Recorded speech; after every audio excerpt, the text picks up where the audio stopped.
72, chapter 72 in part 1 of Rambam. I think this is lecture number 51 or 52. And in the Pines edition, first volume, it's page 184, and the Guide of the Perplexed. So before I read this, I want to mention that today I personally get a mazel tov. I started, in addition to the fact that all of us that are learning Daf Yomi, that's a page of Talmud a day for those that aren't studying it. We finished the Masechta. We finished the whole section today, Masechta Sota. And I finished along with everyone. So I'm very proud of that achievement. But I've also been studying the last couple of years the Talmud Yerushalmi, the Jerusalem Talmud, and I finished the entire Seder Nezikin. It took me about a little over 2 years to do that. So and that was this morning. So I'm kind of proud of myself. So the morning got off to a really good start. Hopefully this Shabbos I'll celebrate by Kiddush and for make a siyum on those achievements. But it's chapter 72. I want to remind you at the end of chapter 71, the Rambam gave us some ideas of some things that he was going to tell us, right? And he started by saying, he ended, by saying that some promises that he's going to explain, right? So if you look back at page 183 at the bottom, where he writes in the Pines, I'm reading the English, "For this reason I judge that in the first place it behooves me to set down a chapter in which I would explain to you that which exists as a whole, and by informing you of what is demonstrated and indubitably correct." In other words, I'm going to tell you what's fact, right? After that, I shall set down for your benefit other chapters where I will mention the premises of the Mutakalaman. The Mutakalaman are the Islamic philosophers, and he's going to make clear their methods by means of which they elucidate the 4 problems in question.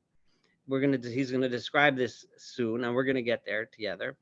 After that, I shall set down for your benefit other chapters in which I shall make clear to you the premises of the philosophers.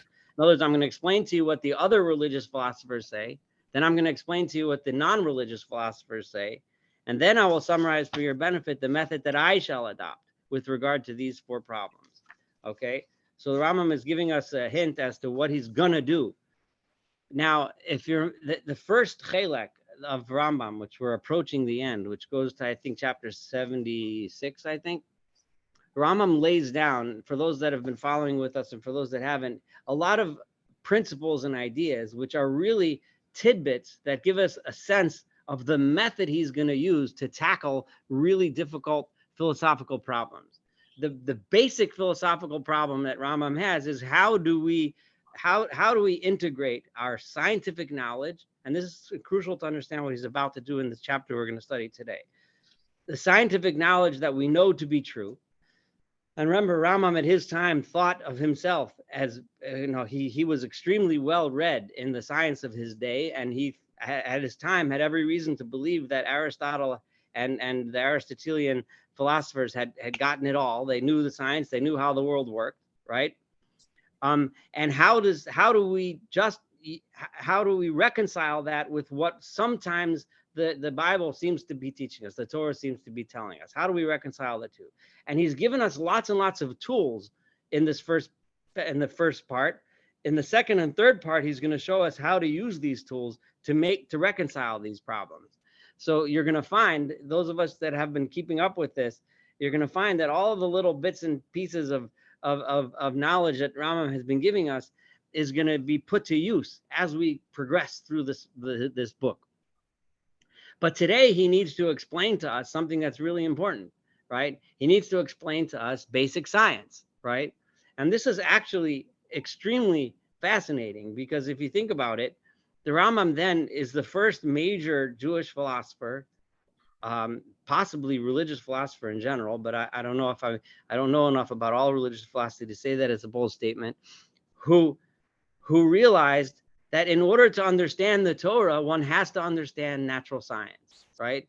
So while we read this, of course, we're going to look at this and think, that modern science has a completely different idea as to how the stars and the moon and the sun and all the constellations in space and how physics works, right? And what the elements are and how physical reality works. Obviously, it's very different, right? However, what's crucial and what is extremely relevant to our time is that the Rambam solidly believes and absolutely teaches that in order to understand the Torah, one has to understand what the truth is on the ground, what the real truth of science is. So to state that the idea that one could learn Torah without knowing the natural world, to Rambam is incomprehensible. Right. So the Rambam starts, and we emphasize this several times. If you go all the way back to the first lecture, right, when he was writing to his student who came from far away to learn, first he wanted to make sure that he knew math, that he knew physics, that he knew logic and philosophy. Then I could teach you the Torah. So Rambam now is going to give us in this chapter the basic understanding of how the world works, how the universe works, and then once we know that, then we can try to understand how we reconcile and how we not just reconcile, but how the Torah not just doesn't contradict, but works so beautifully together with it. And in that sense, what I think that we need to think on our own is that, yes, we're going to use a very different language. When he talks about 4 elements of earth, water, fire, and air, right, we're going to use all the elements of the periodic table, right? So we have a totally different understanding of what elements are and what energy is and what forces are. However, we still can use our basis of science, and then as we study through the Torah, we'll understand how we put everything together, how everything fits. So let's I'm going to start chapter 72. I'm on page 184. Know that this whole of being is one individual and nothing else. The entire universe can be looked up at as one universe, right? And this is crucial because the idea, when you say that it's one being, obviously Earth and the moon are 2 separate heavenly bodies, right?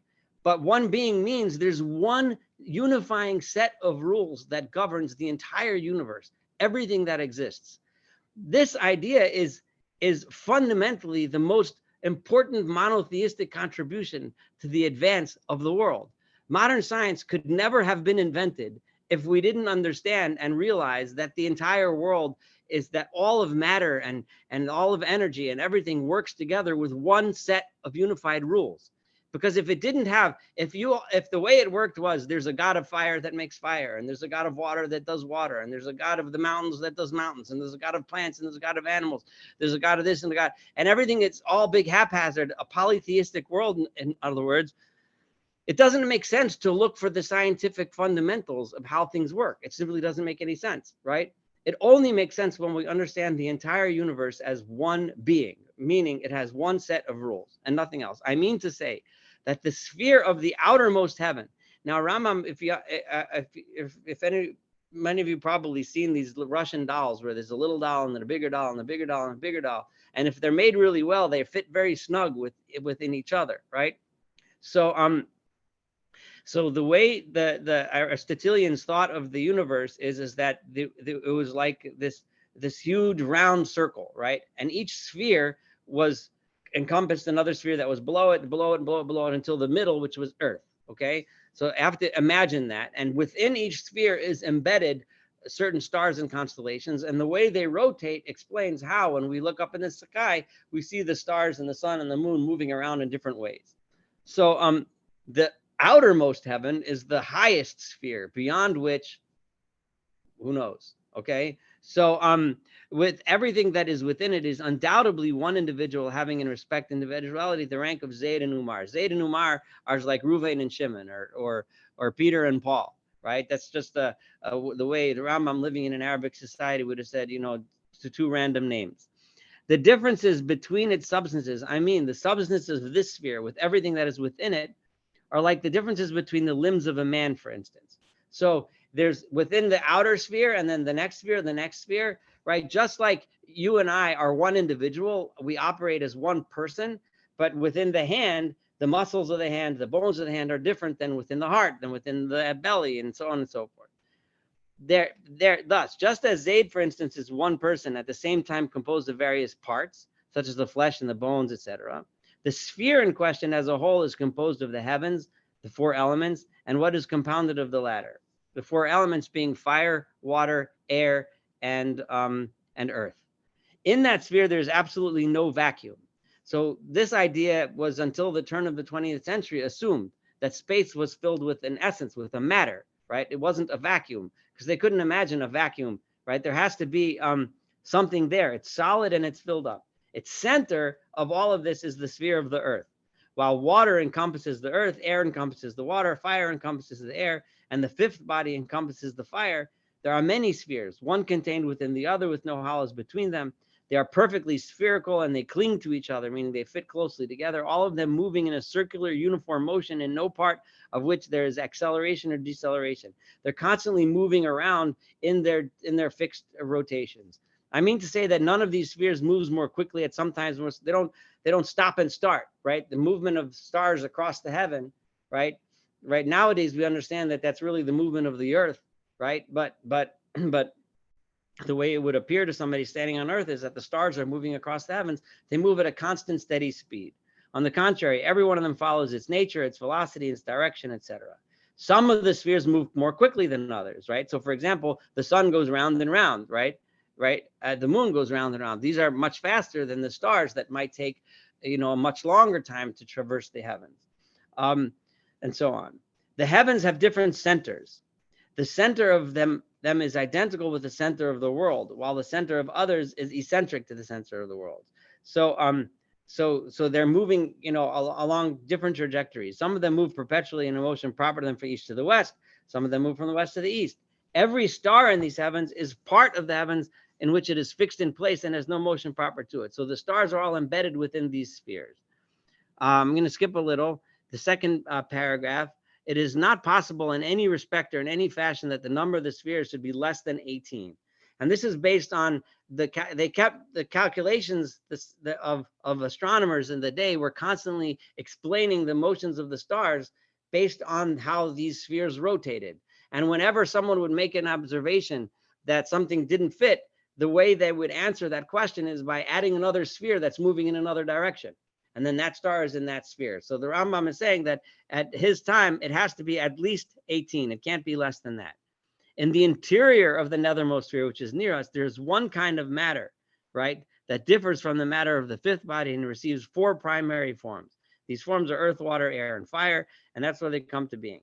Each one has its natural place, and it is not found. So if you leave earth, these four elements, this is an important key to the way they understood the world. I'm going to kind of say this next paragraph outside. The air and fire rise, and earth and water sink, right? So if you left them all alone and didn't apply any energy to them, they would each settle into a sphere, settle into its proper place. But because of the motion of the worlds around it, right, of the spheres around it, it forces the four elements to mix. That's how they saw everything that happens on Earth. Now, I'm skipping down to the bottom of 185 because I just said outside that paragraph on. As for the bodies that move in circles, what about those bodies that move around? Now, here's where it's important to understand that the Rambam understands, and they understood then, that the energy that makes things move, right? Movement is associated with something that's animate, right? Like an animal can move, right? If something moves, it has an animating force. It has something that gives it what we might call life, right? So if the circles that are surrounding the world are moving, those circles have an animating force. It's like they have a soul, right? So they have an intellect almost, which Rambam uses that term sometimes. So there is no principle at all that would make them to be at rest, right? They're endowed with a soul, Rambam says, that makes them move. No change attains them except with regard to position. They don't change, but they're constantly moving, right? As regards to the question whether they have an intellect, right? This does not become clear except after subtle speculation. In other words, do they think? Do they have choices? Do they make decisions? Or are they just a soul that has energy that makes them move? That we'll have to get to. We'll describe that. We'll think about that. Inasmuch as the fifth body as a whole is engaged perpetually in a circle motion, Therefore, it makes forced motion in the elements because they leave their places. So now I'm looking at fire and air, which are pushing towards the water. All of them penetrate towards the body of the earth. So the motions of the outer spheres are constantly pushing the things in the middle. They're constantly making them move around, right? In all this, the elements exert influence upon one another and influence by one another. Accordingly, changes occur. So now they're getting all mixed up, right? And when they keep changing, it causes what Rambam calls the principal ideas of generation and corruption.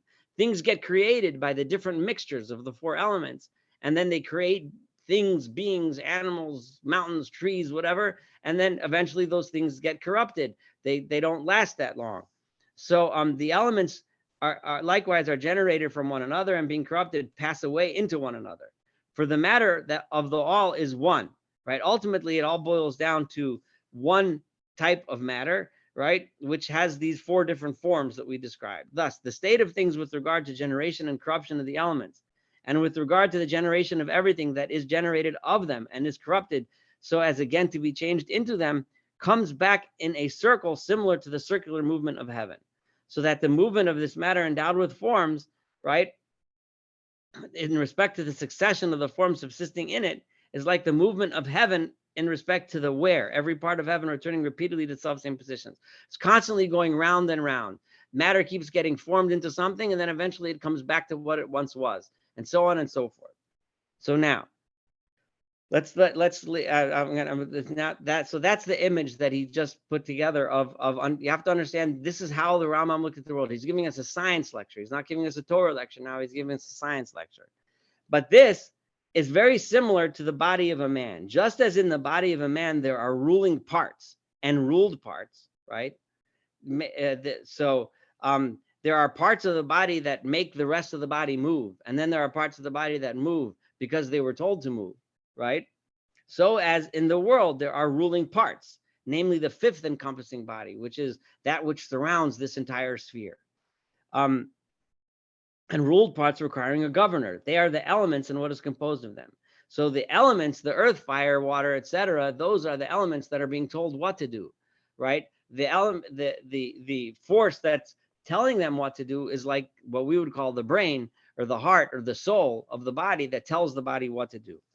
And just as the ruling part, which is the heart, remember in Rambam's idea, the soul was rested in the heart.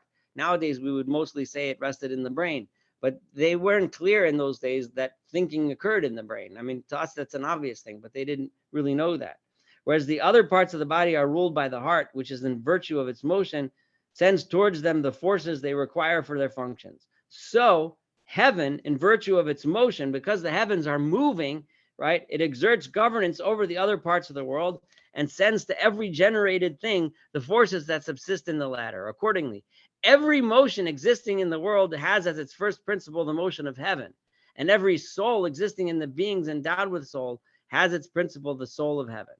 All right, so now that we've put all this together, we're starting to get a picture of how spirituality and physicality are relating to each other, right? The soul is the force that makes the body move, and there's this overarching soul that makes the entire interplanetary systems move, which makes the entire everything that happened on Earth happen.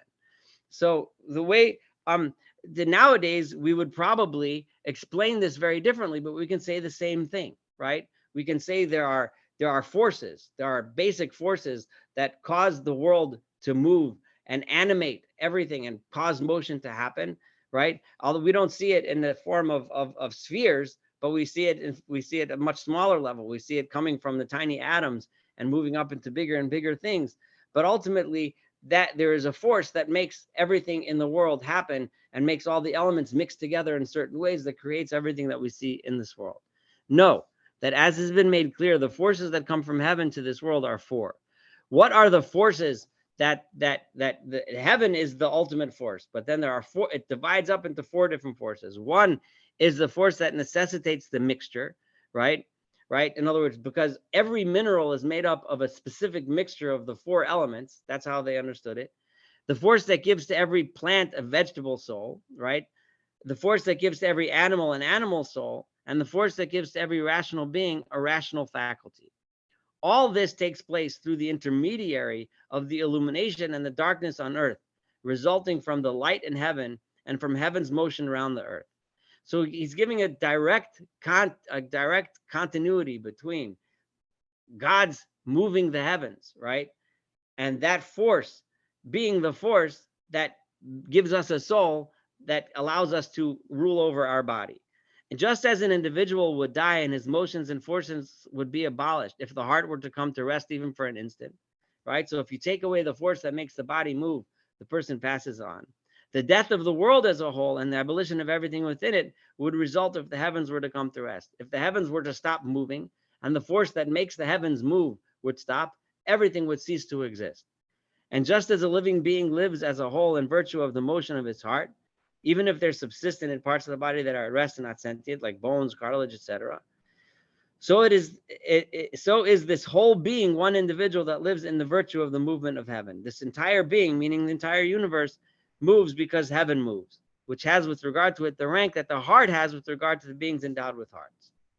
So therefore, now that we have all this set up, it behooves you to represent to yourself in this fashion the whole of this sphere as one living individual in motion and possessing a soul. So now that I gave you this comparison to a human being, think about that when you look at the entire universe. The entire universe is in the same way. And if you think about it in that way, if you think about the universe in the same way that you think about a human being, then you'll understand.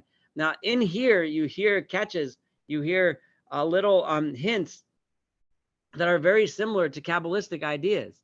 The idea of the Sefirot, of the 10 Sefirot, and being drawn out in the form of a human body, and saying that, you know, that God rules over this world through like the form of a human body. So you can hear echoes of that. Obviously, the Rambam is of a very different style and a completely different approach and a completely different perspective, but he's using similar images to describe what he is explaining is scientifically going on, right? It'll be so if you represent it this way, if you understand it this way, it will also be made clear. I'm in the middle of the last paragraph on 187, that the one has created, right, one being, that this entire being was created by one God. For just as it is impossible that the limbs of a man should exist separately while being truly the part of a man, you can't have a human being where one arm is being ruled by one force and deciding to do one thing, and another arm is being ruled by another and deciding to do something else. Everything is being coordinated by the one heart. In our understanding of science, it's the one brain, but in Rambam, it's the one heart, right? So I mean to say that the liver should exist separately, or the heart should, it just doesn't make sense that anything should be that way. So it is impossible that the parts of the world should exist in this permanent existence without one another in such a way that light would exist without the earth. You know, light, the Rambam is saying, and he mentioned this earlier, I kind of read through it, but that light that comes from heaven, right, that energy that we call light is the representation of this one being, who we call God, right, is controlling the world, right? So and just as in this human individual there is a force, I just turned to page 188, in the parts of his body, one with the other, that governs them, provides every part of the body what is needed, right? Namely the force which the physicians have clearly spoken, which was the essential force of life, which according to Galen, who Rambam was very much used Galen's medicine, understood that force of life comes from the heart and resides within the heart, and which they have designated as the force governing the body of living beings and have frequently named nature. So there subsists in the world as a whole a force that connects its portions one with the other, safeguards its various species from perishing, safeguards also the individuals belonging to the species for the time for which it is possible to safeguard them, and also safeguards some of the individuals of the world. As to this force, there is speculation whether or not it subsists through the intermediary of heaven, right? Does it work through heaven or not? And we'll get a little bit deeper into that. Furthermore, in the body of a human individual, there are things that are intended. The purpose of some of them, for instance, the organs of nutrition, being the continued existence of the individual, of that person. That of others for existence, that of the organs of procreation is the continued existence of the species, while others is related to the needs in which he's compelled in his nutrition, right? That are not intended for themselves, but are connected and consequent upon the composition of the parts of the body, that particular composition being necessary for the achievement of the form in question. So in other words, so some things you need to eat, some things you need to procreate, and some things you need in order to get the things you need to eat, your eyes to see, to farm, to hunt, or whatever. For this reason, I'm going to skip a little bit.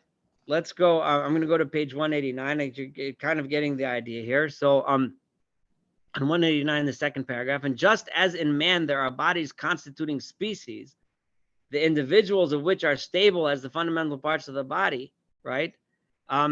So are there in being as a whole stable bodies having continued existence as individuals. You also have that in the cosmos, among these spheres, the fifth body in all its part, right? The fifth body meaning the one from which all of the four elements, the air, fire, water, and thing come from, which exists in the sphere just above the sphere of this earth, and so on. And just as the forces of man that necessitate his generation and continued existence for the time in which he continues to exist are identical with those necessitating his corruption and passing away, right? The forces that make people come about are the same forces that make people cease to exist, right? So the causes of generation in the whole world, of generation and corruption, identical with those of corruption. The forces that make other things, that make all things in existence come about and eventually cease to exist and then eventually come about again, are those same forces. To take an example,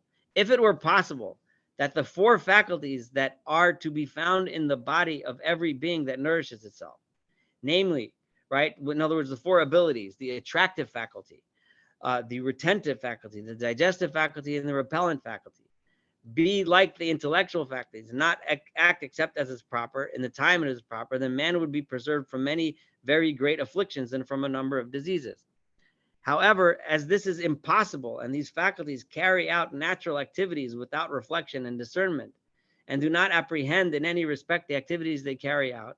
So, in other words, our body are made up of the four different elements mixed in a certain way, and our bodies have four faculties, four abilities. This is all Galenic medicine. These come straight out of Galen, right?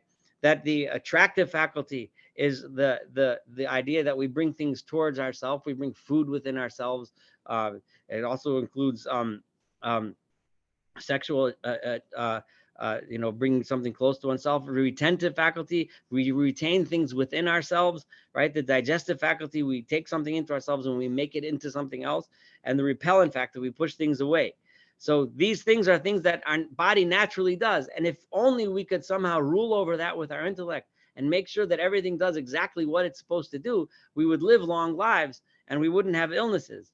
But because those things all have minds of their own and they do their own thing, they end up creating various sorts of diseases. This can be made clear as follows. So here's Rambam is going into Galenic medicine, which there's Galen was a Roman physician / philosopher in what I think the 3rd or 4th century, who was really the father of medicine until the mid 1600s, when William Harvey discovered the circulation of the heart and the blood, which destroyed the whole idea of the heart being the life, the place of the soul and life force, etc. But until then, Galen was the king of medicine, and Rambam is really just explaining that to us. So if, to take an example, the attractive faculty would draw to the human body only things that are suitable, right?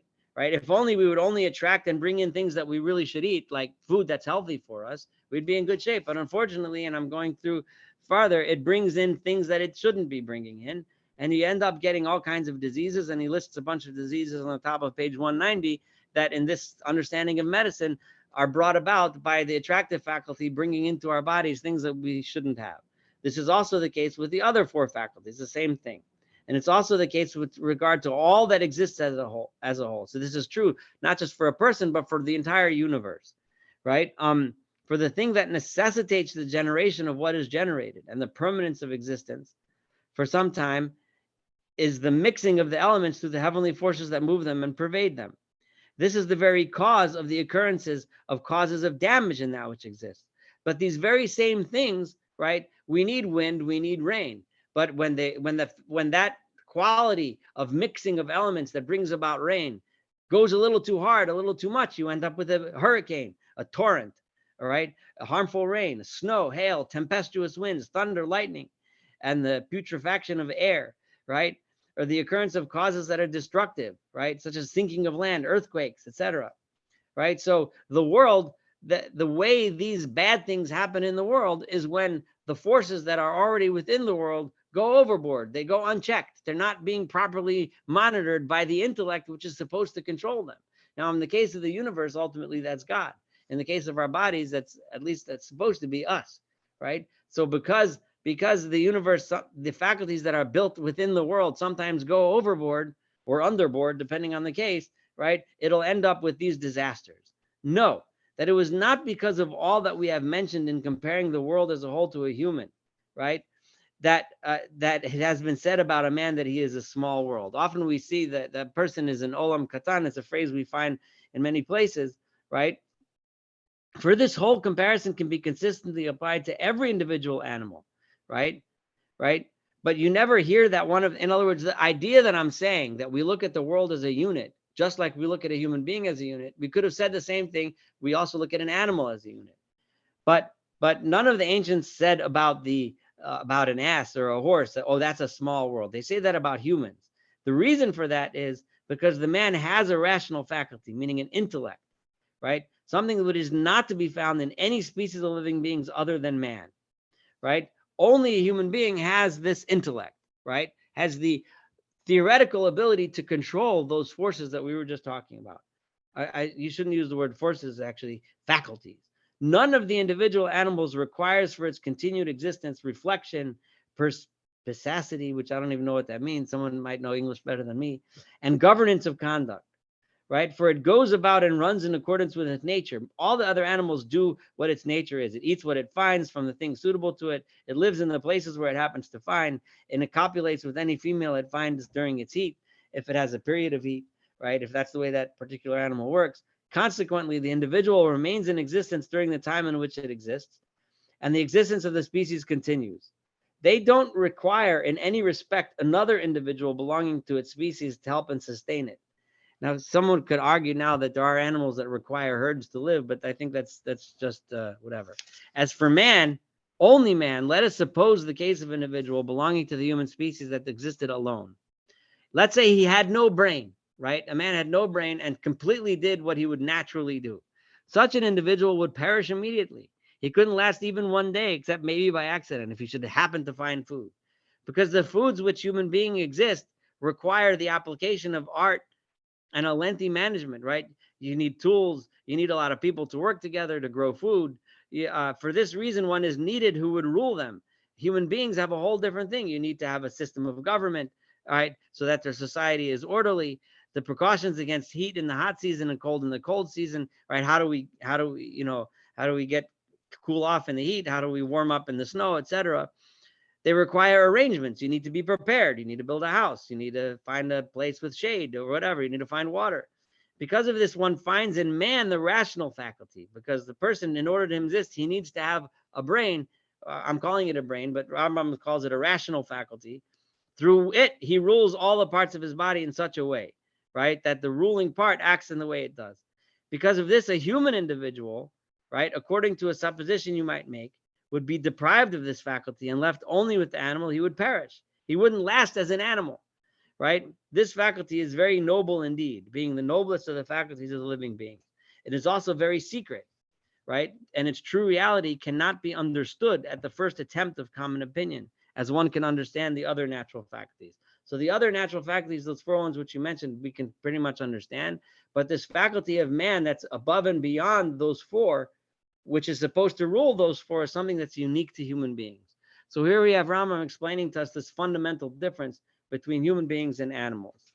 I want to finish this chapter today. So I know I'm moving through a lot of this quickly, but I will have a chance at the end to kind of sum up the main points, and we will have a chance for people to say anything. And if you want to stop me now, please do so. In the same way, there exists, and I'm at the bottom of 191, exists in being something that rules it as a whole and puts into motion its first principal part, granting it the power of putting it into motion, right? So something had to have put all of this into motion. Something had to flip the on switch and make it all go, right? And if one supposed that this thing had passed into nothingness, it would have to be supposed that the existence of the sphere and its parts and its principle, etc., would have passed into nothingness. For it is in virtue of this thing that the existence of the sphere and every part of it endures. This thing is the deity. May his name be exalted. That's God, right?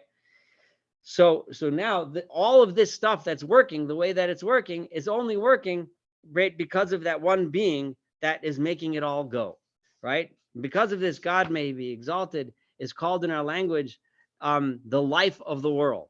Okay, and he swore by Chei Ha'olamim, right? Know that in this comparison that we have established between the world, the universe, and a human, right, there is a discrepancy, right? It's a good comparison, but it's not perfect, right? With regard to 3 points. The first one is, right, the ruling part of every living being possessing a heart is profited by the ruled parts, right? In other words, the heart has an advantage. The heart is able to beat and get a blood supply because there's a body that's eating and drinking and supplying the heart with what it needs, right? There is nothing like this in the universal being. God, who's running the whole world, doesn't need what's happening in the world for him to be, right? For to know being. So that's one. I'm going to skip to the end of that paragraph. The second point is the following. The heart of every living being possessing a heart is in its middle, right? Right? Now, in this world as a whole, it's the inverse, right? God, if to the extent that there's a place, is not in a geographic location of being in the middle, right? If anything, right, the most physical part of the world is in the middle of the spheres as he had described, right? But God has no actual position or place from which he governs the whole thing.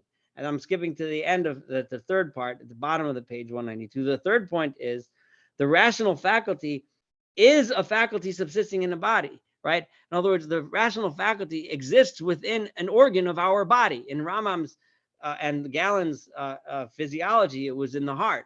We now know it's in the brain, but regardless, it's in a piece of the body, right? Whereas God may be exalted is not a faculty subsisting in the body of the world, but it's completely separate from all the parts of the world.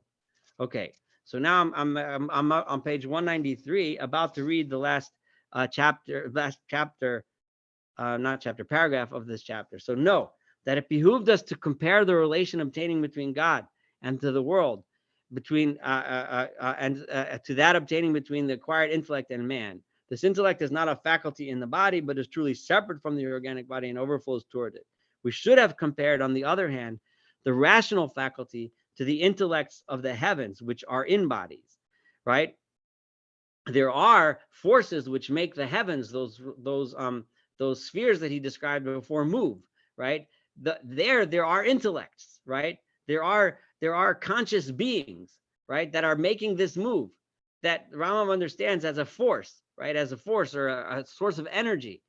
Now, so however, the case of the intellects of the heavens, right, that of the existence of separate intellects and the representation of the acquired intellect, which is also separate, are matters open to speculation and research. Exactly what their nature is, I don't know. We can think about it, we can talk about it, we can philosophize about it, right? But the idea that there are intellects surrounding the heavens is an idea that was well established in those days. That's what they assumed. They assumed that the stars and the things that's making this rotate, there must be an intellect. And we've had this a little before, and we'll have this again, is the idea of a malach, of an angel, doing things based on, but not having necessarily having choice in the matter, but having an awareness of sorts, is based on this idea. There are that are making these things move, are making these things happen. The proofs with regard to them are well hidden, though correct.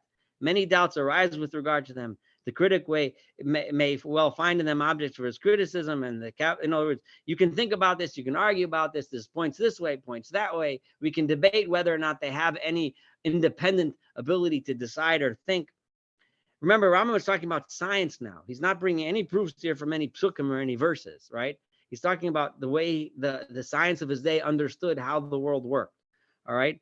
As far as this form is concerned, no one could be unaware of any point we have mentioned by way of simple assertion, unless he belongs to one of two kinds of individuals. That which is ignorant of matters that are clear, just as one who is not a geometrician is unaware of mathematical matters that have been demonstrated, right? Or that which prefers to hold fast to a certain opinion that the individual in question had adopted previously so that he deceives himself. On the other hand, one who wishes to engage in true speculation should study until the correctness of everything we have narrated becomes clear to him. I want to point out over here, and this is one of those little things that drop in the middle that really can blow you away. What the Rambam essentially said here was that he understands that the science which I just told you has a long way to go, right? Right. So anyone that the Rambam is giving a very clear declaration that I'm teaching you the science that I know, but I want you to know that we have a lot more to learn. So when people debate whether the Rambam realized or understood that science would advance beyond what he knew, you can point them to page 193, and it's clearly obvious that he understood that there was a lot more science to be learned. All right, because he just said that these are things that you have to speculate, you have to learn, you have to study, as long as you wish to engage in true speculation until the correctness of everything becomes clear. Okay, he then will know that this is the form of this permanent existence, or the existence beyond doubt and dispute. If he wishes to accept this as true from one to whom all the demonstrations and of the demonstrated points are known, let him accept it in this way and build on its syllogisms and proofs. If, however, he prefers not to rely on authority, not even with regard to these first principles, he should study, and in due course of time, it will become clear to him that matters are just they haven't stated. You can learn it either by having somebody teach it to you, someone who's reliable, or you can learn it by doing the study for yourself, right? So one second. I'm just going to finish this chapter, and I want to open it to discussion, right? Right, that's the pasuk, right? Lo, this we have searched it, so it is, hear it, and know thou it. After this simplifying presentation, which wasn't that simple, right, I shall begin to mention what we have promised to mention and to explain. Well, that which I promised in the end of the last chapter, I'm going to tell you about how the Mutakalamun, how they proved the existence of God through their philosophical proofs. And then he's going to go through how the Greeks philosophers proved their existence of God, and then he's going to push both aside, and he's going to tell you how he proves the existence of God. So so that ends chapter 72, and I guess I don't know. Let me open the floor to questions and comments, because I know that I threw a lot out today, but I was deliberately trying to get past this. But fire away. So one of the philosophical questions that our Rishonim argued about is, do animals actually have intellect? And so there's a verse in Tehillim where it says that David says that even the bird was able to build a nest for herself and to protect her young. And so Ibn Ezra actually on that verse says that there was an argument between Rabbi Moshe Darshan and another rabbi, and basically the other rabbi said, so what was the Rambam's opinion? If he just said that the only creature that has intellect is human, where do they get that in knowledge to build a nest? I mean, I'm not sure how to specifically answer that question about that bird and that statement, but it's clear from what the Rambam said today was that he believed, which was common among philosophers of the day, that only human beings have an intellect, right? Have this rational faculty, right? And no other, all the other beings are simply they have those attributes, those four strengths and abilities, but they don't have any rational faculty that with which it's ruled. It's ruled over totally by nature alone, right? Whether the Rambam would still say that nowadays, because nowadays we see, on a very primitive level, but we do see on the different levels of animals that are out there, that there are areas where they may have what we maybe nothing that really comes close to human ability, but it was clear from the Rambam that he only looked at human beings that way, that only human beings have that rational faculty.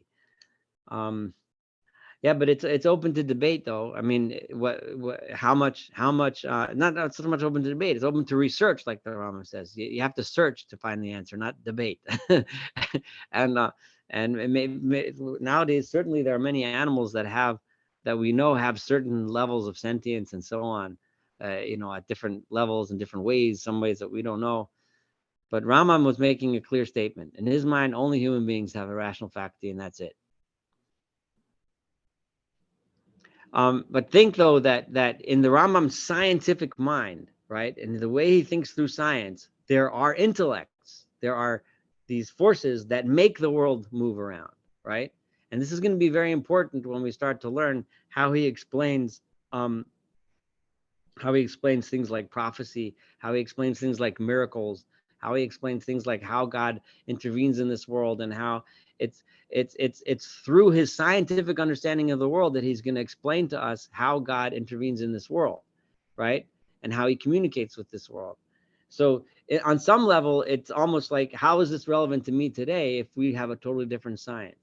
Which is true. However, you'll find as we learn it that it's extremely relevant, right? Because what he's going to explain to us is the scientific explanations as to how God intervenes in this world. So he's integrating both, right? He's integrating science and God, and they're not, rather than contradicting one another, they're all working together.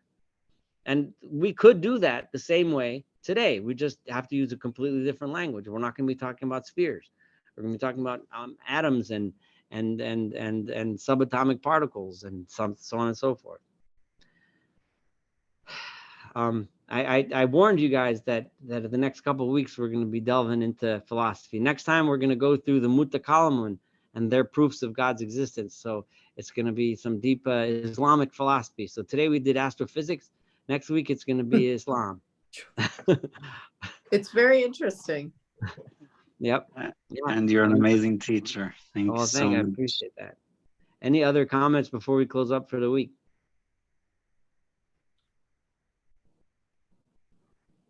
If not, go ahead, please. Yes. On page 190. For some reason, the first paragraph, it uses the term putrefaction, and in the first paragraph, and in the second paragraph, it's discussing natural meteorological phenomenon, and it uses the putrefaction of the air. Do you have any idea of what? I think it's referring to in the when the air is stale and hot.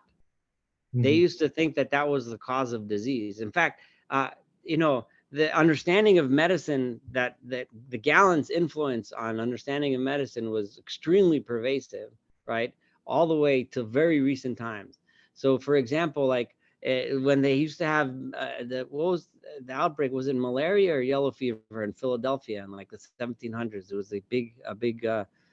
They thought that it's the stale air, the stale hot air, right? And that was coming directly from the same body of medicine, right? The same Galenic medicine.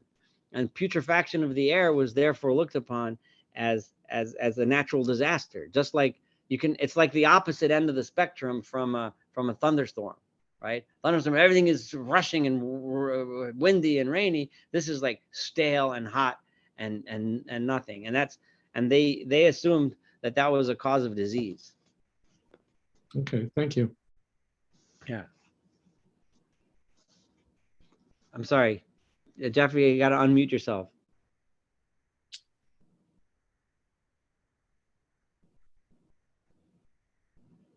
Today's, I think, post on, I'll get to question in a moment, that the Can you say that again? Can you hear me? That the way to prevent COVID is the air has to circulate 5 times in an hour, and if it's only 3 times or 2 times, that promotes the creation of the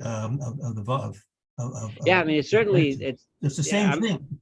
Yeah, so it's the same thing. Unless the air is circulating, you're going to be breathing in putrefied, full of COVID germs. Yeah, so most of these ideas came from real observations, and I'm sure that was part of it. They saw that if there's not good air circulation, people would get sick.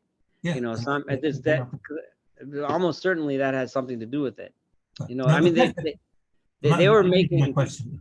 Yeah, they were making observations based on what they saw, you know, and I mean, these observations are the basis for what we've eventually learned became modern medicine. But here's my question, because I don't want to. Yeah, go ahead. Intellect.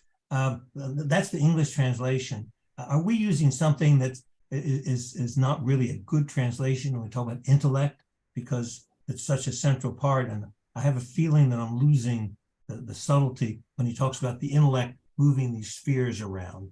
Is there something else there that would be better capture what he's talking about? Well, the Rambam described that intellect with numerous terms in this chapter alone. He called it an intellect. He called it, what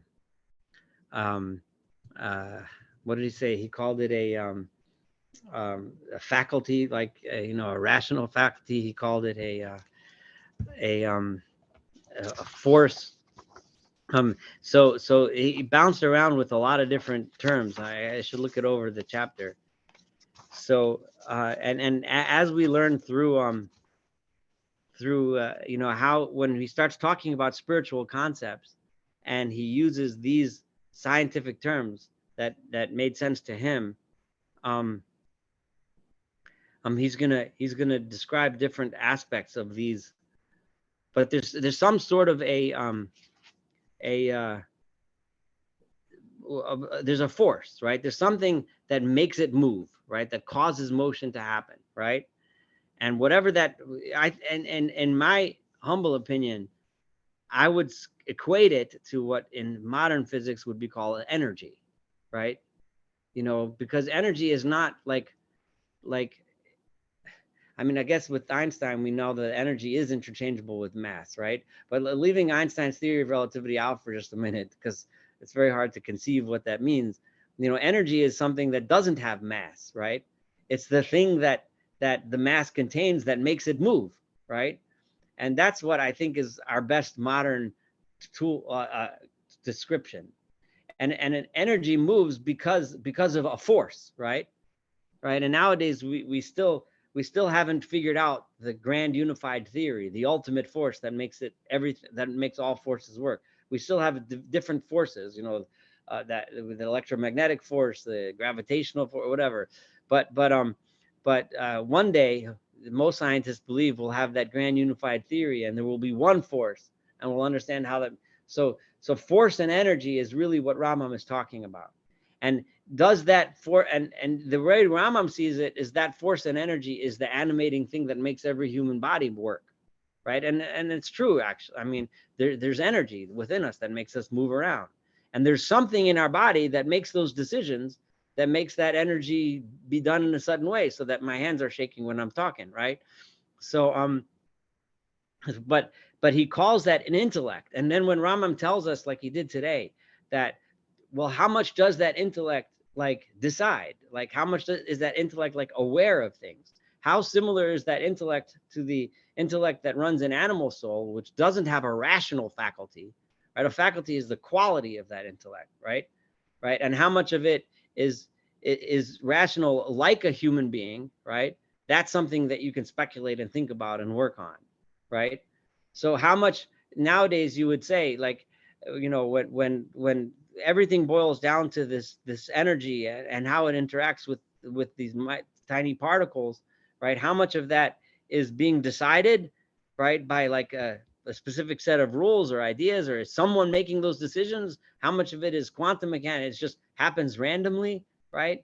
You know, who decides that the molecules should be here versus there, right? Those are questions that are undetermined. We don't know the answers to those questions. And as far as I know, unless someone here's a physicist who can tell me otherwise, I think we still don't know the answers to those questions, right? Yeah, but he uses several terms. Yeah, does that make sense? Anything else? I have another question. Okay. Page 187, it speaks of the force that gives to every plant a vegetal soul. Do you have any idea what is intended by that phraseology? Well, this force of movement, right? So there's the force that the force that mixes all of these elements, the 4 elements, to create all the things that are on earth. And then something, right? There's different levels of a force. Something makes the plant grow, right? And then something makes an animal move, and then something makes a human being move. So they're all a type of force, but they're just a different level of sophistication, right? The first force, it makes the whole world go around, makes this, the seas, the waves, and the winds, and so on. The next one pushes plants to grow. And all of these forces are coming from the motions of the spheres, right? So and that, to Rambam, is the soul, right? So there is a level of soul that a tree has, right? Because something makes it grow. Now, it's not nearly as sophisticated as the soul that a dog or a lion has, right? And that's not at the same sophistication of what a human has. So that's how he views that. I don't know, does that answer the question? Yes. Yes. Is there a term for when we think of a soul as a spiritual entity? I mean, at least in some context. So one of the most important points that I want you to gain from this chapter is that we think of it, we tend to think of there's a spiritual soul, and then we think of a physical world, and we kind of compartmentalize, right? There's the spiritual world over here, right? And then there's this physical world over here. The Rambam doesn't look at it that way. The Rambam sees in the physical world, there's a force, right? That force is the soul. So when the Torah talks about a soul, it's talking about a scientifically measurable item. And this is what makes the Rambam so important and so revolutionary. This is the depth of his religious idea. It's not that there's a world of physical, and then there's another world of spiritual that relate in some kind of, some kind of way somehow. But they're one and the same, right? These forces that are making, so when Rambam is going to say later that when it's called a malach is a force of nature, right? Now you understand what he means. There is no difference between A and B. They're all, it's one world. And the force that makes that tree grow is the soul of the tree. So when you identify that force, it's not a spiritual versus physical thing, right? It's a world. This is how it works, and the soul is the thing that makes it grow, right? In the same way that the movement of the stars makes the entire world be what it is, right? All right. So and this is the revolutionary idea that Rambam is bringing down to us. That's what makes his idea so powerful. So when we look around, the idea that we constantly think of it as they're two different contradicting things, that's what Rambam is trying to get away from. He's trying to bring us an entirely different idea. When you study the science, when you study the world around you, you are studying the soul. It's the same thing. Does that make sense? Yes, thank you. Okay. All right. I'm glad you asked that, because that's such an important point here. And we'll see it more and more and more as we go through the Sefer. We were discussing right before we started about how the Rambam says, when you look at if something bad happens, so looking at it as chance is a problem, right? So therefore, some people think that what the Rambam means is because you have to remember that God did it. It's like as if there was no, it didn't just happen because the rules of science made it happen. Rather, it happened because God made it happen in some spiritual way, as if they're two separate things. It's just the opposite. What the Rambam is trying to say is things don't happen because the physical world that we live in is the world that God runs, right? And if something happens in that way, it happens that way because of a reason, because we as human beings messed something up if something bad happens, right? But not because there was some kind of a spiritual, an extra physical, like a non-scientific intervention. It happened because that's how God works in this world. And I'm sorry, I think I made my point. All right. One unified existence that. Yep. Okay. All right. Mir Hashem, next week we'll do some Islamic stuff and have some more fun. Thank you very much for joining. Thank you. Have a wonderful evening. Thank you. You're welcome. Bye-bye. Yeshivas.